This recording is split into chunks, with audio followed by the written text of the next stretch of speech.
Questions ఏవైతే ఉన్నాయో వీటన్నిటినీ మనం కంప్యూటర్కి ఇవ్వాలన్నప్పుడు డైరెక్ట్ ఇవ్వలేము.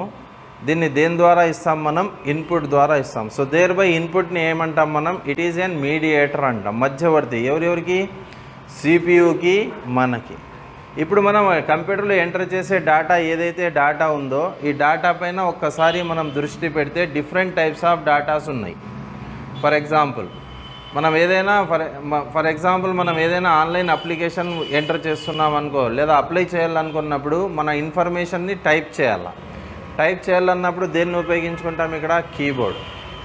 నంబర్స్ కానీ ఆల్ఫాబెట్స్ కానీ కొన్ని స్పెషల్ సింబల్స్ ఏవైతే మనం ఎంటర్ చేయాలనుకుంటామో వాటన్నిటినీ దేని ద్వారా ఎంటర్ చేసుకుంటాం? మనం కీబోర్డ్ ద్వారా ఎంటర్ చేస్తాం. మీరు వాడిన ఇన్పుట్ యూనిట్ ఏమేమి వాడినారు? ఇప్పటివరకు వాడినారు కదా, కీబోర్డ్ ద్వారానే కదా డేటా ఎంటర్ చేసిండేది. సో అది అంటే దాని తర్వాత ఇంకొక ఇన్పుట్ యూనిట్ని మనం ఉపయోగించుకుంటాం, which is called as an mouse.